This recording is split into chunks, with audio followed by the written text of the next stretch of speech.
How about under the sink review? Ooh, I could review. No, all I'll do is look at people having a magic eraser and complain about them making microplastics. We don't want that. We don't want that. Did you know that, by the way, the reason why the Mr. Clean Magic Eraser works so well is because it's basically sandpaper, but made with microplastics. And then people are like, wow, it gets things off. It scrubs off all these little stains so well. And I'm like, yeah, because it's buffing them off. You're sanding it off. And then they're like, my magic eraser, as I use it, slowly, like, goes away. It shrinks down. And I'm like, yeah. Because it's literally made of shredded plastic. No, what the fuck, really? Yeah. Here. What is the magic eraser made of? They're made of melamine plastic and, like, other plastics. It's considered non-compostable and non-biodegradable. When you use it to bits, it's just breaking down physically into microplastic. Yeah, they suck. TLDR, they suck for the environment. They're so bad. It's when you sand something with sandpaper, the sand on the sandpaper breaks off as you're using it, and sandpaper becomes kind of smoothed down itself, right? Imagine that happening, but it's to the magic eraser as well. But instead of sand bits, it's just plastic. So yeah, it just kind of sucks. It's a product I can't get behind, man. I can't. What happened to rags and elbow grease? Well, you can't get certain things off unless you literally scrub them like that. But then you have to, like, refinish that part of that table. You have to repaint that thing. And sometimes it's not worth it. You should just let it be stained, right? When it's an actual stain embedded in something, I mean, you have no choice but to lift up whatever's there, you know, and get rid of it and replace it. Or you just leave it. I don't know. When people want everything to be clean, that's fine. But when they want, like, all scuffs and scrapes and everything to be gone, you don't need to, as long as it's sanitized, you know? Rubbing alcohol helps with anything sticky. Honestly, you know, I learned a long time ago, because I love watching YouTube videos of people, like, deep cleaning stuff. You know, I watch Midwest Magic Cleaning, right? I watch him, and he goes through, like, hoarder houses and things, and he specifically goes through situations and cases where the people cannot afford to hire a cleaning company, and he goes and does these free cleans, and then he makes YouTube videos out of them. And I like watching him do them because I just enjoy, like, a lot of what he says while he's doing it. I don't really care for the visuals of what he's doing as much as I care for, like, what he's saying when he's doing it, honestly. Watching him and hearing him talk about it motivates me to clean my shit, right? But what I like is watching creators like him and others. I've learned over time about what cleaners you do and don't need. And there are a lot of people that are on, like, cleaning YouTube, you know, and they're showing off what they use to clean. And they're like, you don't need all of this. Pretty much all of them, they make a solution of, like, warm water, a little bit of alcohol, and a couple drops of Dawn dish soap for degreasing. And they mix that up in a spray bottle, and they use that as their all-purpose cleaner for, like, everything. I started doing that and stopped using a lot of, like, certain household cleaners. And holy shit, it's so much better. It works, and you don't, like, need this other stuff. You can wash your counters just with soap and water. I don't understand why people use specialty cleaners for it, other than maybe it's a little less messy to rinse, I guess, because they don't want to rinse, but you should. I don't know. But yeah, just, you're fine. You don't need it. You really don't need it. Same thing with, like, even wound care. People keep using, like, Neosporin and all these little things, but the majority of the heavy lifting will be done with just soap and water on most wounds. Soap and water will do almost everything you need. And then Growing keeping up, it clean. I was always told that if the paint isn't getting peeling from the walls, you're not using enough cleaners. That's crazy. That's too much. Though you should wash your walls. You should. I feel like people don't. Not that you have to do it often, but, like, twice a year? Once a year? I don't know. You should also keep a wound moist. Yeah, it's true. I mean, you should bandage. Honestly, what I do, soap and water. And then if it's deep, yeah, I'll do Neosporin just in case. But usually just a little Vaseline and a bandage. Boom. Or just the bandage. Just the bandage is fine. But a little Vaseline if you need to keep it moist because it's like you really need it. It's a lot of area covered. Are we talking about cleaning? Biohazard cleaner for 2 years here? Yeah, I was talking about how people use all these crazy cleaners when a lot of the time they just need to degrease with a little soap. Yeah. A little alcohol in some water for some basic disinfectant. Like, people think you need so much shit, and they mix all these things that you don't need to mix, and it's crazy.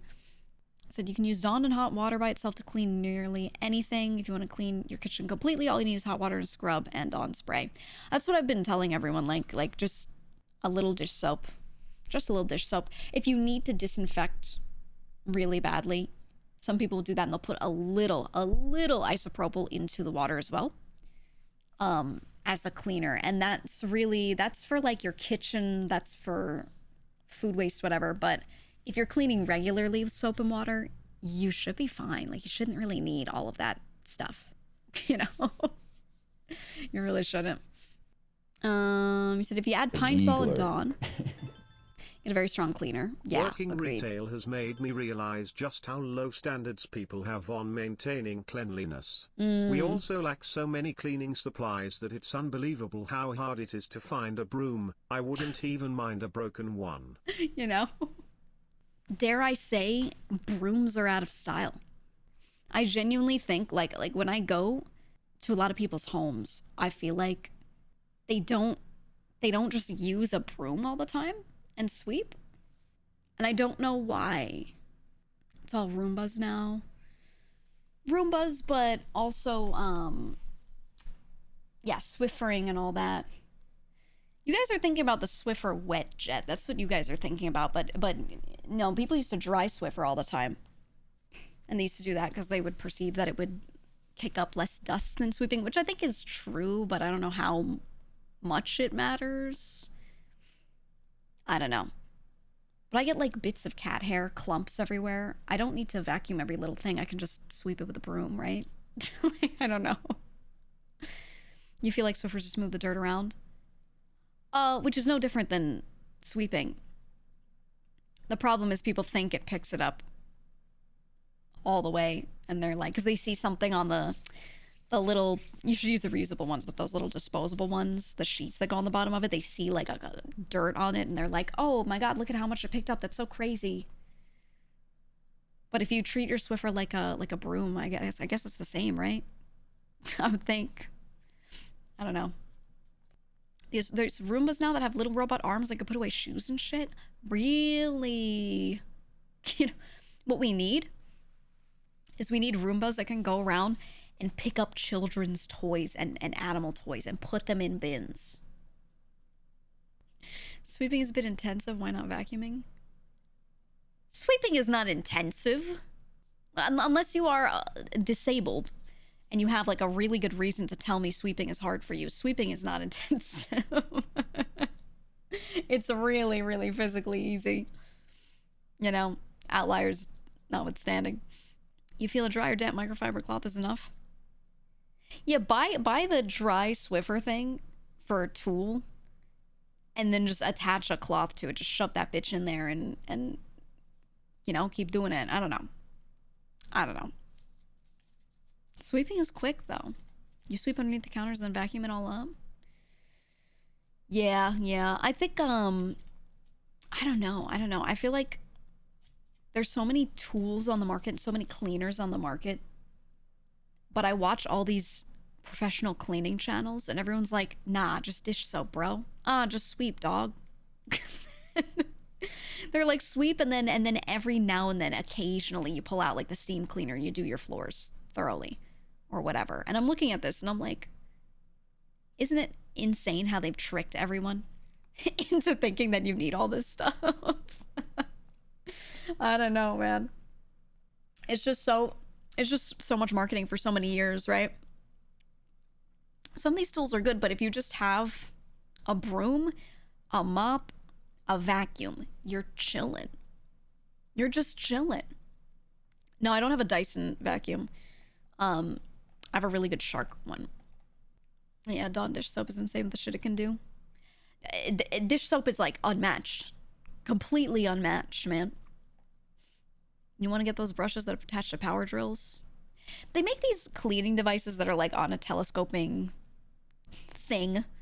And it's a, you know, brush, a spin brush just on a pole. And a lot of people are buying those recently off of like Amazon and using them to clean their bathrooms, which I think is good. But I don't know. I feel like you don't need it. But I'd rather buy a fancy cleaning tool than like little cleaning products, you know, cleaners and stuff, because I just feel like you don't need it. You just don't need it. Not gonna lie, Dyson kind of blows. They have some products that are good, but I don't know. I feel like this is the nature, not just Dyson, but the nature of any company where a lot of people get their little like stick vacuums from. They're just going to, no matter how good your stick vacuum is, that shit's going to die in like 2 years, 3 years. It's going to die. You need like a giant canister vacuum, or like the old-fashioned ones with a bag. You need something like that. I had this vacuum that was in my household since like, wow, I don't even know when. I don't know. The vacuum was from the 80s. It was from the 80s, and somehow we got it. I think we had it starting in the early 90s. Someone else's, like a family member's old vacuum or something like that. And it was one of those ones that had like the chrome metal-looking flat square bottom, and then it had a bag, right? It was just a bag, and it just blew air into the bag. Air just seeped out, and that shit was so good. And we used that thing for forever.